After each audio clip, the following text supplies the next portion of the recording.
Welcome to the Game Changer Unlocked. I'm your host, Brian Fetzer, and today we're diving into one of the fastest growing and most exciting areas of sports, the evolution of the youth sports operations. On this episode of the Game Changer Unlocked, I'm joined by the leadership team from the Lens Sports Group, one of the fastest growing names in the youth sports operations and event management market in the country, from tournaments to logistics to marketing, technology, strategic consulting. Lens is really transforming how organizations grow, scale, and deliver better experiences for athletes, coaches, families, all of them together. We'll dive into their origin story. We'll talk about some trends shaping youth sports and why sports consulting has become such a vital part of today's ecosystem. Matt, Mike, it's great to have you on the show. Thanks, Brian. Appreciate it. Great to be here. Yeah, thank you, Brian. It's a pleasure. Hey, let's start from right in the beginning. What inspired the creation of Lens Sports, and what gap did you see in the kind of the youth sports landscape that wasn't being filled? Let's kind of make it a two-part question for you. Sure. Yeah. Ironically enough, Mike and I met on a baseball field, so that happened to, to work out there. But for us, we worked in a couple of different companies that mainly handled teams, training, and events within youth baseball in the area. Mike and I were getting calls maybe 2 or 3 times a week from parents being like, "Hey, we don't really love where we're currently playing. We're looking for X, Y, and Z out of a team. Where do you think we should play?" And I think the reason Mike and I knew those answers were being around the space, but also being around events and kind of knowing what these teams offered. But there was no information anywhere online to find out about these teams. So people were just making purchasing decisions based on, hey, Johnny down the street plays for the Rebels, we'll go play for the Rebels.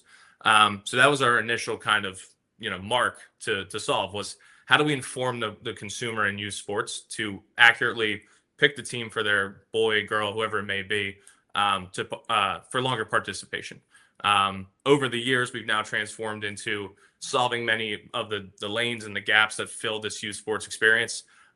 So now for us, running our own tournaments, helping other companies run events, which is obviously a huge part of youth sports, custom apparel and merchandising that we do for uniforms, parent gear, school gear, and as you said, kind of the consulting side, helping other brands see their launch events, further their growth on a marketing and however it may be. Okay, so someone hearing about Lens for the first time, how would you describe what you do in one sentence? Bringing, right?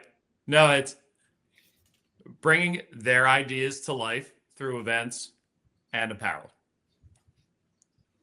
It kind of sums up a lot of it, right? Yeah. Yeah. When you're handling everything from like the registration process, event operations, marketing, merchandising, what's really the biggest challenge organizations face before they bring you in?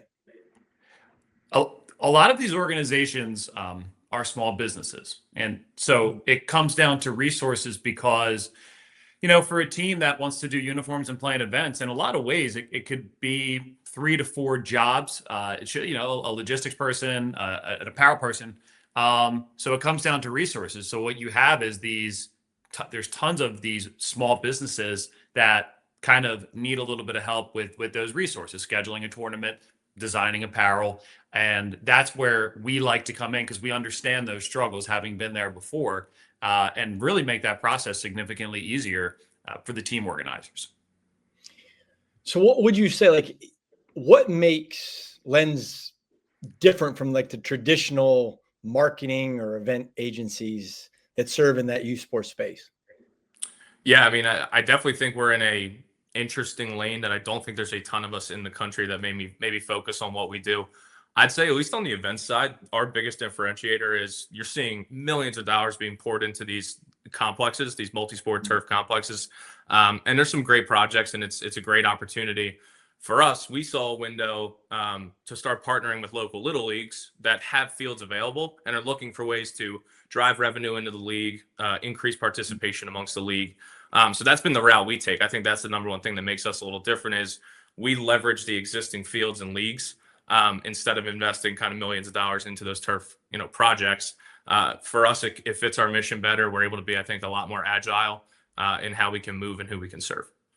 Um, Does your sports background and event management background, how does that kind of shape the company's philosophy or kind of thought process? Because both you guys, definitely in the sports space for a while. yeah. Yeah. And one thing I was going to add to Matt's point and to your question about differentiators, this ties into your question. A big part of this as well is you will see both of us out there fixing a mound, raking a field. It's part of the pride we take, and I think that's a major differentiator is, and if the fields could look perfectly immaculate for every game, we would like it that way. Obviously running like 7 games a day on the field. But so to that point, events get wildly hectic behind the scenes, as you know just as well as anybody. And I think our sports background has created 2 things for us. It's created like a sympathy and an empathy for the coaches, which is one of our core values as a company. And the second side is trying to stay calm under the pressure. Again, I'm not saying that we're perfect at it, but being there's a lot going on at once. Rain's coming in, people are upset. There's just so many factors going on. And given that, we were both at one time athletes, albeit maybe not great athletes, but athletes, right? Speak for yourself. Yeah, right. Able to handle that calm under pressure a little bit. Well, having gone through athletics and knowing how those experiences are, it definitely, that's a whole nother subject about hiring athletes to run businesses and so forth with the pressures you kind of go through in the situations. Yeah. But, when you think about success stories, I mean, young company, but have done a lot in a short period of time. Is there a proud moment of a client or event that, you saw the full impact of Lentz in place? Is there one of those stories you could share? 2 weeks ago, actually, the 8U division. So at the complex that we have, and you've been there before, there's a field in the center where we play the 8U games. So at 12 in the afternoon, it's a really good time because there's a lot of people on the complex. There was about 100 to 150 people surrounding the field. And at that moment, kid hit his first home run. The crowd goes crazy. People are happy. It's all happening, really at once. And that moment kind of clicked for Matt and I of that's the product at life. Like that's a kid, not to be corny, but that's a kid's kind of dreams coming true, in that moment. And that's why we do it. We want to give them the outlet and the place for them to be able to have those moments. So that would probably be it for me. And I'd add to that. I believe the team on that field was one of our first merchandise partners who we did their uniforms for. So again, seeing your product, when we describe what our company does, it may seem like it's all over the place because there's a lot. To us, it's unifying the youth sports experience. So seeing our own custom uniforms that we were able to do for those kids that those kids suggested and wanted, having Luke and our marketing team capture the event, capture the moment, mic the kids up. And again, the gameplay, kind of happening as is. It was a really cool moment that is every single thing that we do on display at once. So yeah, I'd agree. That was cool. That's awesome. Has your vision shifted much from the beginning when you first, hey, we're going to start this company? Has it shifted at all, or is it still kind of the same? The end goal is still the same, which is to create the best experience possible in youth sports. That was our mission from day one. That's our mission as we sit here today. So the mission has not changed. The how we're getting there, I think, changes probably every day. Yeah. Right? I mean, the company itself has changed 3 times. I mean, we were founded again as a tech company in 2021. That went for about a year and a half. I mean, good traction on what we were doing. I just think it was maybe the wrong timing in kind of the maturation phase of youth sports. Then we were simply a marketing consulting firm for about 6 months. And we didn't even think about events. Like it wasn't even in our radar. And then now in the last year, we've kind of unfolded into all in on events, merchandising, and obviously tying in the consulting side. So yeah, but all through that goal has remained the same. I think we're just very agile on how we look at the market and the industry itself and what does it need right now. So I'm sure it'll change by the end of the week. Yeah, I mean, the youth sports market is, as we've said before, is massive. And it's not just a Pennsylvania, Philadelphia area where you're at. I mean, it's across the country and you see it in all different sports. I mean, it's, incredible, difference from when I was a youth Mhm. compared to what it is now. That was quite a number of years ago. Hey, we're going to be coming up. We're going to explore what's really shaping youth sports world today, from data and technology to participation trends, and really the future of athletic development. Back just after this on the Game Changer Unlocked. 5, 4, 3, 2, 1. Welcome back to the Game Changer Unlocked. One more of what you're watching. Stay connected to the Game Changer Unlocked in every Now Media TV favorite, live or on demand anytime. Download the free Now Media TV app on Roku, iOS to unlock nonstop bilingual programming in English and Spanish. You can also catch our podcast version on www.nowmedia.tv. From business and leadership to sports and innovation, Now Media TV is streaming around the clock, ready whenever you are.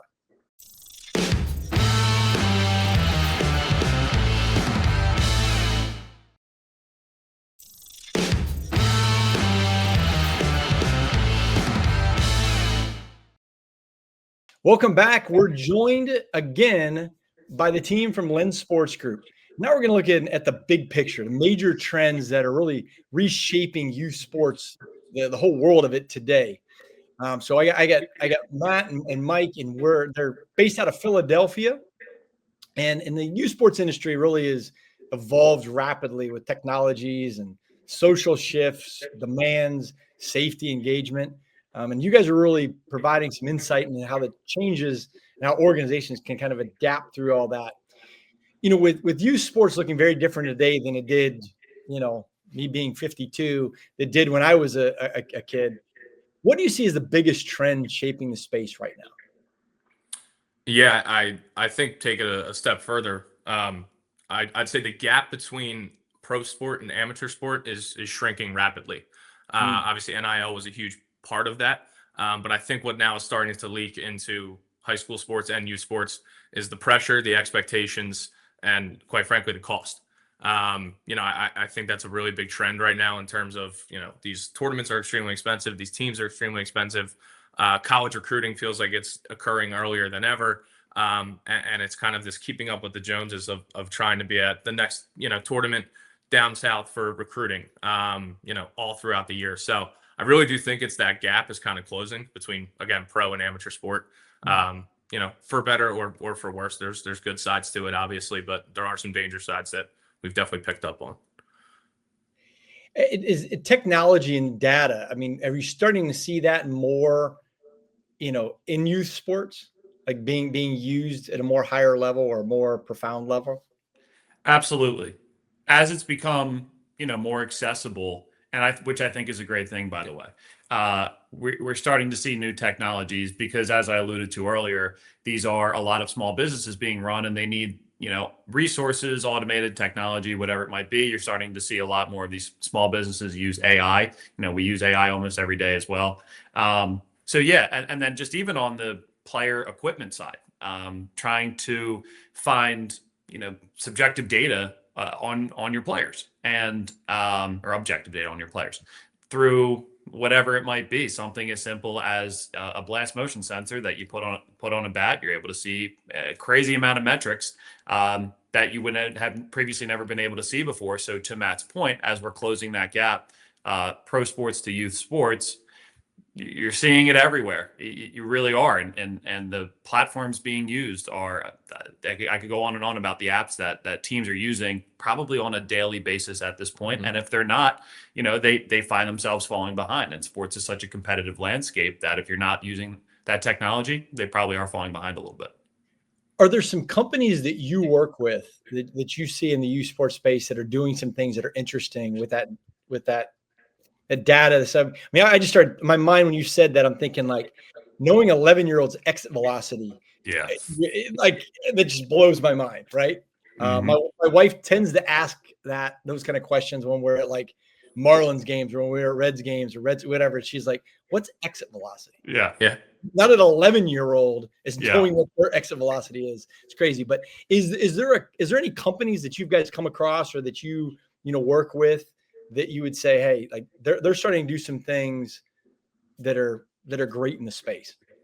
Yeah, well, obviously, optimal being something really, really profound, really impressive. I would say that is addressing something that I haven't seen many other people addressing, and that we find to be the most important thing. It's like mindset over mechanics. That should apply to any sport. So that would be my answer.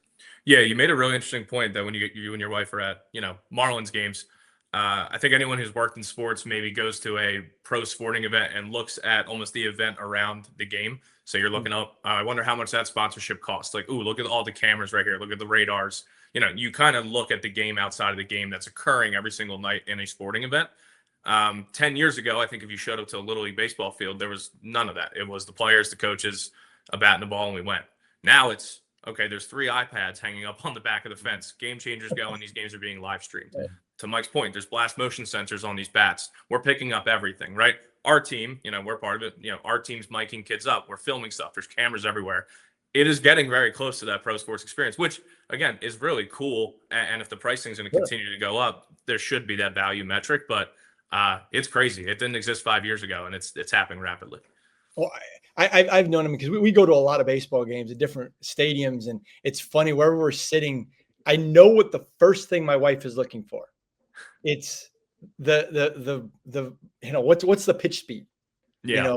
and she'll look up and she's like, oh, he's not throwing very fast, and I'm going, why do you know that? She's like, well, I've been watching, and he's been throwing in the 80s a lot, and you're like going, that's crazy that's what draws my wife's attention. But you're right. I mean, there's so many things out there that you can see at major league stadiums. So I mean, seeing the youth take that over doesn't surprise me literally at all. But when you start talking about youth sports, and one thing that comes to my mind pretty quickly is, the debate between early specialization and multi-sport participation. What's your take? I mean, I know, Mike, I mean, you're a high school coach. Sure. I mean, you deal with that a lot. Sure. What's your take on it for long-term development and, I guess, short-term gain? I feel very strongly about this at the youth ages. So from, we'll call it 7 to 14, 15, that they should be playing as much as they possibly can, even if they're not good, quote unquote, good at it. If they enjoy doing it, they should do it. There's a very small percentage of people, of kids, who just want to go to one sport. This is what I love. It's all I want to do. And honestly, sometimes they don't even know unless they try something else. Like I was a baseball player, but I always appreciated, my dad pushing me to play basketball and football, whatever it might be. I'm sure you were the same way. So at the youth level, again, so called 7 to 14, 15, very important. And I say that because if you play one sport all year round, let's say you're playing golf all year round, it's all you do, and you start to have a little bit of failure there, especially as a kid, it's very hard to manage that. You almost put too much pressure on yourself. So I think it's great to step away, do something else, and then you revisit it. And then as you get older, starting to think for yourself a little bit better, you say, I love golf. That's what I want to do. I want to get perfect at it, or as good as I can at it. Nobody can be perfect at it, but I want to get as good as I possibly can at it. And I do recommend this to athletes all the time. If you are on the fringe of what you want to be, I want to be a Division I player. I want to be a Division II player, Division III, whatever it might be, pro player. I'm on that fringe there. You probably need to cut something out, whether it's another sport, whether it's an activity or a hobby. That now needs to substitute, into putting all of your time and resources into a sport. But as you get older, I wouldn't say it for anyone in that younger age group. Do you guys work with programs nationwide and different tournaments nationwide, being based out of Philadelphia, but looking nationally, is there a regional or a sport specific differences that kind of stand out when you start thinking of like the South or the West, or do you see any differences kind of in the youth sports space? I mean, Texas football is like a different planet. So, they're that talk about like tier 1. What's funny about our area, which I definitely think we've picked up on now, I mean, I think it's the sports capital of the world. That might piss some other people off. But the reason I say that, our participation numbers are really high across multiple sports. And I think that's because it's seasonal. You know, it's hard to go all in on baseball when baseball can't be played from November to, April. So I think there's almost been this forced culture of people to go try new sports. So I think our participation spreads out really well in this region across multiple sports, which is great for a company like us. I mean, baseball down south is fantastic. There's a reason that Mike's teams and when I was playing as well, our preseason tournaments or our travel, we'd go down south to play those teams because you want to play some of the best talent, on display there. Lacrosse seems to be having a really big push out west. But again, there's some of the best teams in the country are up here as well. So it feels like it's everywhere. I think, again, the national realm of specialization actually might be decreasing too, because I think there's so much available now, which is great. So, okay, let's let the people that might be watching know, like, for organizations that want to stay ahead of the curve, they want to get out there. Where can they learn more about the Lens Sports Group and some of the insights that you're sharing today? Yeah. So we'll actually be launching, I think by the end of this week, our new website, which is lensportsgroup.com. That will paint the full picture of what we do, and tell the entire story. So that's the first place.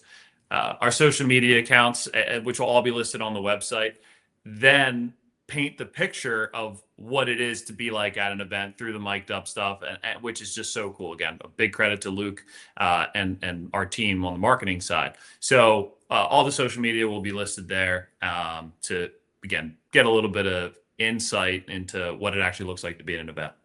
Yeah.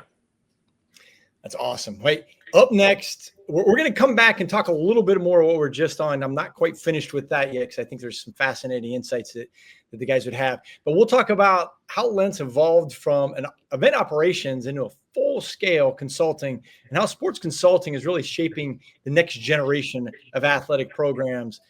Back in a few for the Game Changer Unlocked.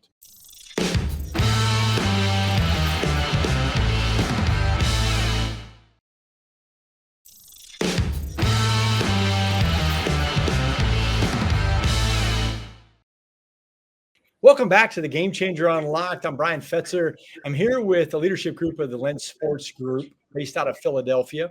And in the segment, we're going to be looking at the evolution of sports consulting and how organizations like Lens are helping teams and event directors really scale their strategy. I think maybe Matt, you might answer this first one. Lens started in the operation space and support space, but it's really expanded into consulting and merchandising and really broader management. What really led to that kind of evolution? Yeah, for me, it was the fragmentation that exists, I think, in just the sports industry in general. If you look at a person who is leading an organization, right? First of all, it's very rare that someone just came out one day and was like, I'm going to start a 12-team baseball organization. It normally started as a dad had his son and 12 of his friends, and they wanted to stay together and play. It was such a great experience. Then there's like, hey, the little brother wants to start a team. Great, now we have 2 teams. Then they look up, they now have 7 teams running. It's $1 million company, and they're like, I never looked at this as a business, right? So I do think there's that aspect. But when I talk about the fragmentation, if you look at that person who's running that organization, in order to fulfill kind of the experience of their organization, they have to use, there's 50 different events they can choose from. There's about 30 different screen printers and jersey options they can use. There's 10 things of technology they got to use. They got to switch between Game Changer, Team Snap, all these different things. No one was really bringing the experience under one roof. And I think that's what we started to pick up on. And for us, it was kind of vertically growing in those lanes so that, that organization head can now go through his entire experience of operating his team through a Lens product. So that's kind of where that all started from. I mean, so when you start looking at it, I was getting ready to ask, and you just kind of, I think you might have almost answered it, but, when you think of like private organizations, consulting groups, playing to keep, youth sports accessible and sustainable for families, you kind of already just answered that, but could you expand on that a little bit and just, how you guys kind of bring it all together as one, I guess you could say. Yeah. I mean, accessibility it's a huge part of all of this, I think. Again, it's why we're so strong on partnering with these little leagues, right? There's been, I think, this kind of bell curve, definitely in baseball, that 5 years ago it was travel ball and AAU is killing little leagues. Then now we're kind of seeing this resurgence of little league where the little league numbers are starting to go back. A lot of that could have had to do with pricing.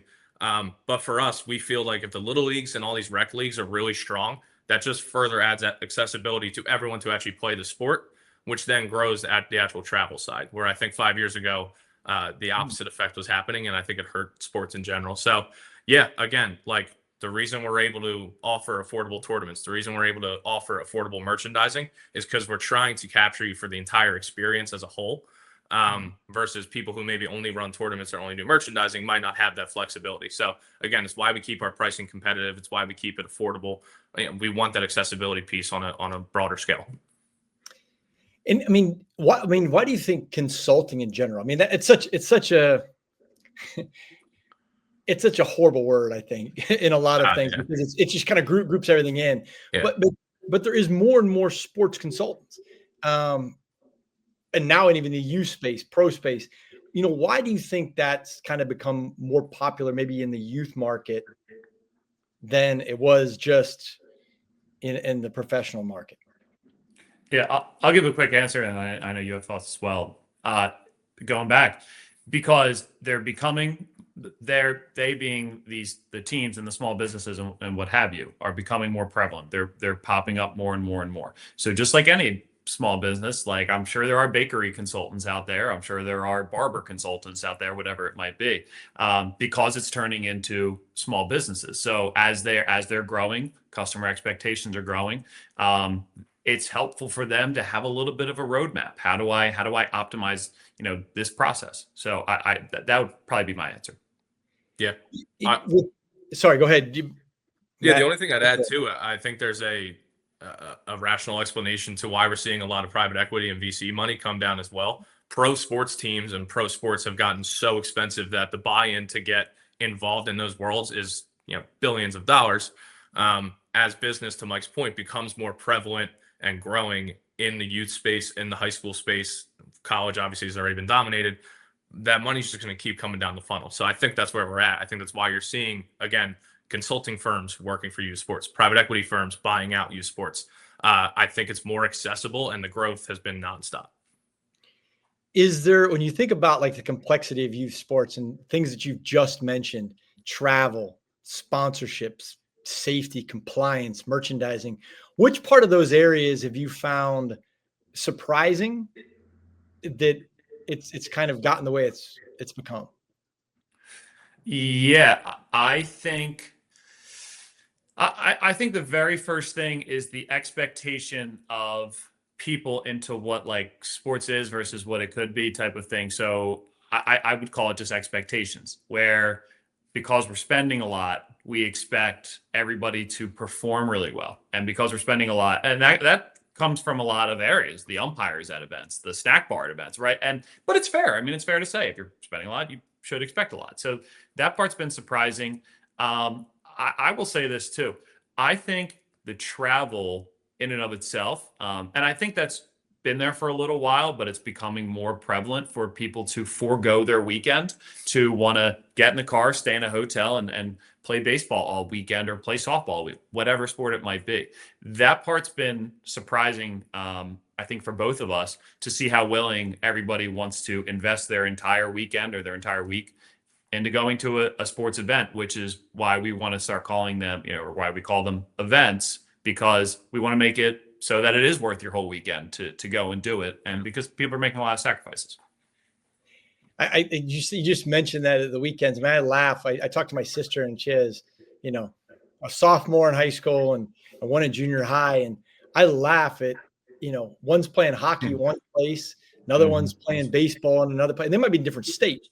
They might be in Pennsylvania, and they're playing in New York and Ohio and stuff. And I'm like, wow, it's just so different from my little league experience that, we played against the teams in the neighborhood. And if you made an all-star team, you got to maybe travel to the next city, sure, and play that team, which is it's vastly different. Is there any misconceptions about when somebody says, hey, we're going to hire a consultant in youth sports? Is there kind of a misconception of what they might be thinking that they're hiring? Yeah, I definitely think so. I do think there's maybe a learning phase that's maybe happening where, again, these people never viewed these as companies, right? They kind of woke up after 3 years and they're like, wait, we have 5 teams running right now. Like, we have bank accounts. There's, I got to handle all this insurance. Like, I never thought about this. Like, my kid and his friends wanted to play on a team. So again, I don't think they ever viewed this as a business, and it very much is. So I think maybe there was a phase here, at least in the beginning part, when we were trying to teach our customer base of our intentions being in the right spot, that people were kind of being like, get this corporate thing out of here. Like, this is youth sports.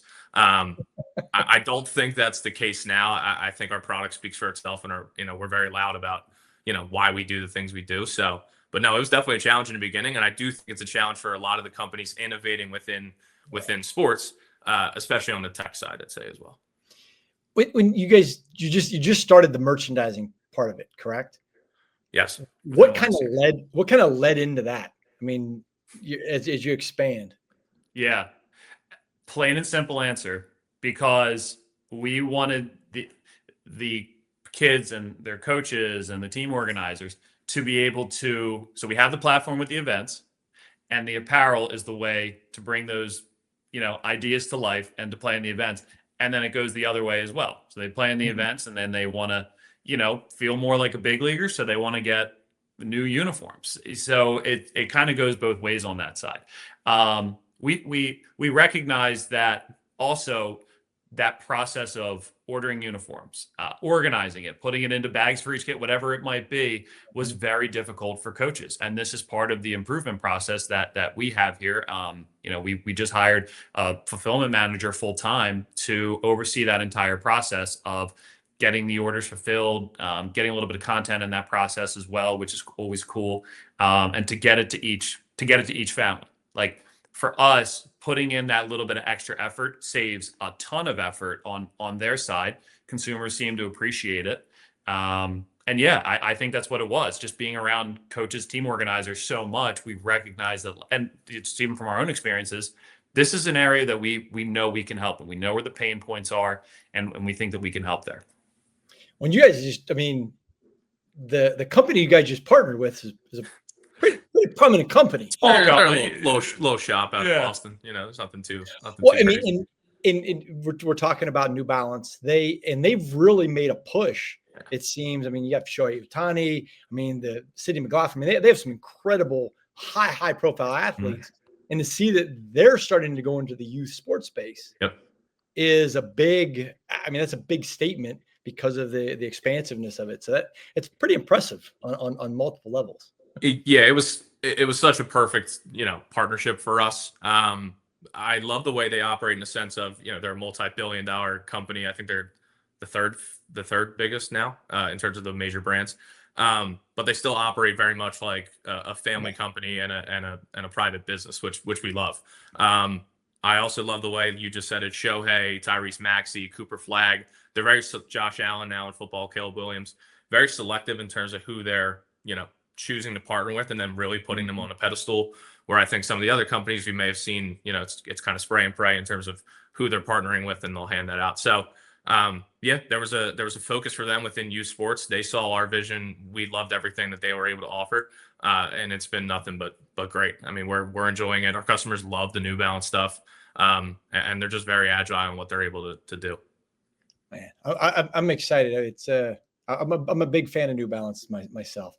Mm-hmm. Hey, coming up next, we're going to take a look into the future of youth sports. We're going to talk some technology. We're going to talk some well-being. We're going to talk about purpose-driven leadership and how it will shape the next decade with the Lens Sports Group on the Game Changer Unlocked with myself, Brian Fetzer, right after this.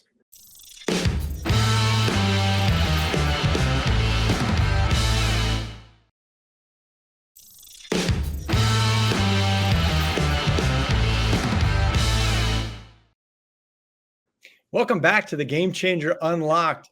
Do not miss a second of the show or any of the Now Media TV favorites, streaming live or on demand anytime and anywhere. You can download the free Now Media TV app on Roku or iOS for bilingual programming in English and Spanish. Hey, if you prefer podcasts, listen to the Game Changer Unlocked anytime at www.nowmedia.tv.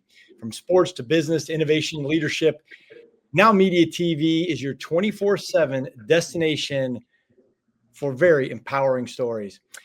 As we wrap up today's episode, we're going to look towards the future, how organizations like the Lens Sports Group are helping kind of redefine and shape youth sports for the next generation of athletes, coaches, and families, truly. Want to talk about the kind of the future of youth sports. We touched on innovation. We touched on mental wellness. Lens is really, kind of leading the way really in the Philadelphia area, but really kind of nationally now too. And it's kind of scalable systems.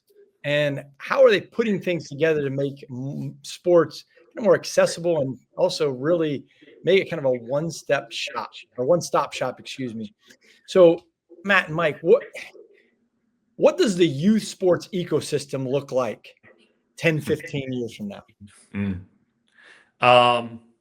I think we probably have almost different answers here. We think that, and this was part of our journey into what we were going to do, events and apparel. Right. And we thought to ourselves, is this going to be something that will be around 10 to 15 years from now? So I think as the technology is growing, right, the youth sports experience, and it already is getting there, the youth sports experience will look a lot more like the college sport or pro sport experience on every level. Every tournament will start to look more like that with more technology integrated, everything captured, every game moment captured. I also think sponsorships on uniforms is going to start to become much more prevalent. You see in Little League, they're a nonprofit organization. You get the sponsor on the back that's been around forever. I think it's going to start to happen in kind of these for-profit organizations, travel teams getting sponsors because they're getting more eyeballs. And I think that's my answer, at least into how this is going to evolve. Yeah, I completely agree. I think of sponsorship on the back. I think of like the movie Bad News Bears. Yeah. That's for those of you watching that aren't old enough to know the Bad News Bears. I think of those kind of crazy sponsorships. I remember I played for a team called Pete's Tavern when I was in youth, and it was a bar. I played for a bar. I was like 7 years old. So it's definitely come a little bit ways. We definitely didn't have New Balance, uniforms or anything like that. We had the iron-on, stamp-on T-shirt to play with. Yeah. When you start thinking about things that you guys are doing, are there things that are kind of in the next steps or the next horizons that you think you want to add to the group, technologies or just something different? Again, Mike, we talk about how that gap continues to close right between pro and amateur. One of the biggest things that has been around now for maybe 10, 20 years in sports is media, right? Stuff like this. Podcasting has now become huge in terms of covering the college football podcast, Philadelphia Sixers podcast, Eagles podcast. The next phase for us that we're seeing is there's podcasts of people covering high school and youth sports in a specific area. So again, I guess 7 months ago, Mike and I started to invest into media platforms that were covering the sports in our area. So Delco Baseball Now is obviously in our portfolio. They're probably, I think, one of the best coverages of baseball at the high school level in the state, in the Tri-County area. So, we also invested into Gridiron Insiders, which covers football in Chester County. To us, that's where I think we'll continue to grow, is how do we kind of go pick, the different markets that maybe we want to get into sports-wise next, and start to buy up a little bit of the media portfolios, because it's going to start happening. I mean, there's going to be, per county, there might be 3 podcasts that are covering just baseball in 5 years, which is great. It should be that way. But again, seeing it maybe a little earlier than others will, I think is going to help us in the long run. Do you see or do you know of other groups like yours in other parts of the country? Yeah, there are companies who are similar in the structure, that they run events and they create and design apparel. However, they're very different in that. So I don't want to mention the company by name, but there's an events company that does that. If you use their apparel, you are guaranteed bids into certain tournaments or certain events. One brand though. And so I think that's where we're pretty different, is that we're offering, most notably New Balance, and that is our partner, and that's we're very grateful for that. But offering a little bit of different stuff, and then on the event side as well. Like I said, I think having the location that we have, we're not really jumping around cities. We have a location that people are coming into. I think those are probably two of the biggest differentiators. Mm-hmm. Can we see like a Lynn Sports Group, Texas or Florida in the future? I mean, you guys ready to kind of branch out a little bit more? Yeah, I talk about something that we talk about every day. Well, that's what it is, right? Because and this I think is true about anybody innovating in any company. Vertical growth versus horizontal. Like for us, could we take this baseball model and go jump over to the West Coast, or could we do it in the Midwest? Maybe, but that could be a really hard starting point to build up. For us, again, I said earlier, I truly believe, and we truly believe, this is the sports capital of the world. At every single level, in terms of pro fan engagement, youth sports participation, this is the hotbed. So for us, it's okay. How can we take the model of baseball and softball? How can we put that into football? How can we put that into basketball? How can we do sports that are emerging like flag football? How can we start to work into more women's sports? To me, I think that's going to solve our needs right now. Where I don't think we need to expand too far, but I'm sure my answer will change by tomorrow morning, and Mike will yell at me. So, Texas is great this time of year. I would love to do that. The weather would definitely be a little different down in Texas right now than it is in the greater Philadelphia area. Yes. With all these parts that are coming in the travel and the uniforms and sponsorships and so forth, I do want to ask you kind of a thought process, and we've definitely talked offline on this before, but the well-being of an athlete that is a young kid, and the kind of I don't want to use necessarily the mental health part of it, but that whole kind of state, when you're seeing more pressures, kids are being on media now. They've got to kind of watch what they put out there. Yeah. Give me some thoughts on that. Cause that's, obviously in my company world and Optimal, we deal with that, but it's a lot more on the high school, college, professional level. But where are you guys seeing kind of in that kind of space right now at the youth sport level? Yeah. So I'll speak just within my program at Devon Prep private school out here in Philadelphia, and then a little bit on the broader scope. So we send that message to our players in the beginning of the year. We talk about it through the year. I talk to them one-on-one about it through the year. Don't compare yourself to anybody else, because people develop differently. We had former MLB pitched 11 years in the major leagues. Mike McDougall came to do a clinic at our school last week with our pitchers. He was awesome. It was really cool. He was telling me that when he was a senior in high school, and he was throwing 88 miles an hour, which is impressive. In today's game, throwing 88 miles an hour doesn't guarantee you a Division I scholarship. It just doesn't. They're going to go in the portal and get a guy, whatever it might be. He's throwing 88 miles an hour. He committed to Wake Forest. When he was playing in pro baseball, he said he threw 101 miles an hour like 26 times, and he developed a little bit later. And in today's day and age, he might have looked on social media and said, wait a second, I'm not throwing 94. I'm not good enough. I shouldn't go here. And it messes with your brain. So that's what we try to express to our athletes, at Devon. Don't compare yourself to everybody else. Focus on your process. Do what you need to do every single day. It's different than everybody else. Don't compare. It's not healthy to do. And then in the broader scope, within our events, it's just the same exact idea. Like, that's the message when we talk to coaches and when we do our consulting. It's the same idea. Focus on your process. Don't get caught up in what may be around you or the perception might be around you. Just do the best job that you can do. And by the way, like within our own walls, same thing we try to do. We don't try to overly compare ourselves to anybody else. We want to just focus on like providing the best possible experience and hold ourselves to our own standard. Because it can social media is wonderful, but it can also get in your head.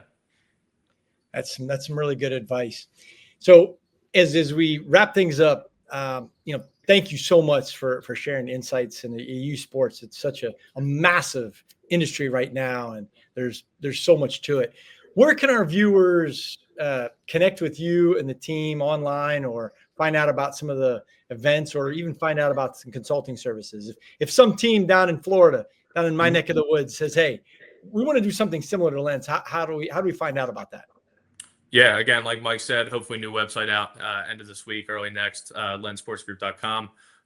Lens Sports on Instagram, Lens Sports Group on LinkedIn. I'd also say Mike and I try to do a really good job of being very face forward in terms of our brands and Lens. And I'm super active on LinkedIn and Instagram, as is Mike. So obviously just Google or search our names on those platforms and you can contact us directly. That's the nice part about this new age. The amount of business we've gotten on just like LinkedIn DM is cool. So yeah, very easy to access. I really appreciate having you guys on.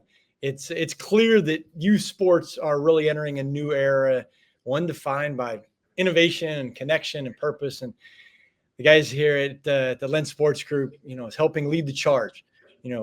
Proving that success comes not just from competition, but really collaboration and growth. And to our viewers, whether you're a coach, a parent, business leader, remember the next generation is watching how you lead, and it's up to us to build something for them for a better future. I'm Brian Fetzer, and this has been the Game Changer Unlocked on Now Media TV. Stay inspired, stay focused, and keep unlocking your potential. And God bless. 5, 4, 3, 2, 1. On the next, and I just said I could bang it out, and then I just screwed that up. I'm ready. Ready again. Okay. Ready. 5, 4, 3, 2, 1. On the next episode of the Game Changer Unlocked, I sit down with the team behind the Lens Sports Group, one of the fastest growing names in youth sports operations and event management in the country. From tournament logistics and registration systems to marketing, merchandise, and full-scale event execution, Lens is redefining how youth sports organizations grow and sustain success. We'll talk about how it all started and what's fueling their expansion, really kind of up and down the East Coast, and the big trends that are facing the future of the youth sports market. Whether you're a coach, a club director, a parent that's navigating the modern youth sports world, this episode is a can't miss.